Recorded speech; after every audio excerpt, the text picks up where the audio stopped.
Today's lesson is about applying trigonometric ratios. This lesson actually covers two sections of our textbook, 7.5 and 7.6. A trigonometric ratio basically uses the sides and the angles of a right triangle to find missing sides and missing angles, all right?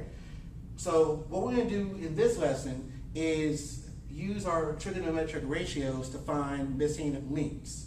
Later on, we'll talk about how to find missing angles. Now, in order to do this, you need to remember something, okay? So I'm just going to write something down, then I'll explain what it means, okay? So here is what I want you to write down.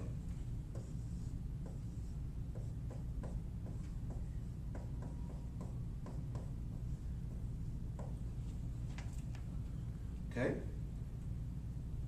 Have you ever seen this word before? Maybe not, probably not actually, okay? This is something that will help you remember how to use your trigonometric ratios, okay? We pronounce this SOHCAHTOA, okay? It's almost like speaking like a Native American language almost, okay? But that's basically how you can remember it. Now, let me tell you what this means, okay? We start off with the S, okay? And this S, if I walk over here, is called the sine, okay? It's called sine, and that's S-I-N-E, all right? The C is what's called cosine, okay? And the T is a word you've heard before, but we used it in another context, is tangent, okay? So we have sine, cosine, and tangent, okay? Now, right now, we're going to first start talking about the word tangent, okay? So just kind of keep this word in mind for right now, and but we're going to start by talking about the word tangent, all right, and the letters that come after tangent, okay? Now, let me erase this.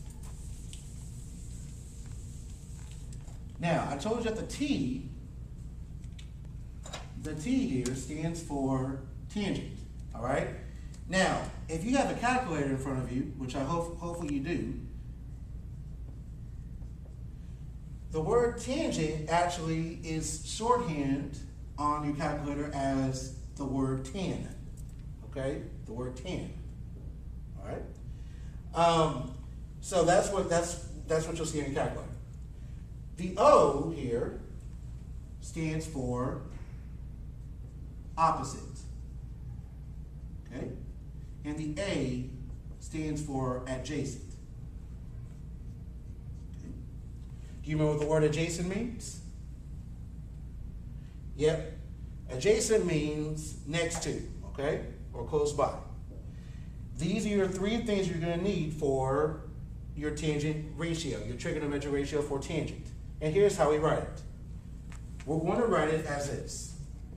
The tangent of some angle, in this case we'll just say tangent R, okay? R is an angle. The tangent of R represents the opposite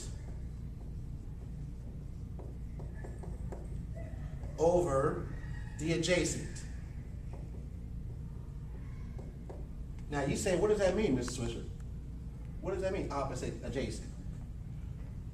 Well, I should include is that it's the opposite side over the adjacent side, okay?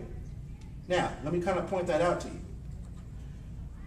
Since angle R is right here, all right? Since angle R is right here, I'm going to take the opposite side. So in this case, the opposite side is the side opposite the angle, which is right here. That represents B. So tangent R is B over, and then the adjacent side is right here. Okay? Now you're saying, why am I not choosing this one? Well, what you'll find out later is that this, of course, well, first of all, you know this is a hypotenuse, but the hypotenuse is actually called by name in your trigonometric ratios. But this right here is going to be considered your adjacent side. So we'll call that, so that's A. So in this particular problem, the tangent of angle R is equal to B over A, because it's the opposite side over the adjacent side, okay? Now, can you write the other trigonometric ratios using tangent in this problem? Let me show you. Look at angle T, all right? What is going to be your opposite and your adjacent side for angle T? That's right. Opposite angle T is side A. So I'm going to put A on top. What's going to be my adjacent side? You got it. It's B. So the tangent of angle T is A over B. Now, you may notice that I skipped over S, okay? And here's the reason. Angle S, of course, is a right angle. It's 90 degrees. But what is its opposite side? That's right, it's its hypotenuse. But you can't really determine what the adjacent side is to it, okay? So, you don't really have a tangent for a right angle, okay? In fact, it's going to give you an undefined number if you try it out on the calculator. And we're going to talk about using the calculator in just in a little while, okay? But basically, you only have two ratios that you can use in this problem for tangent. And that is that tangent T is A over B, and the tangent R is B over A, okay? And we're now going to use what we've learned so far to do a couple of example problems.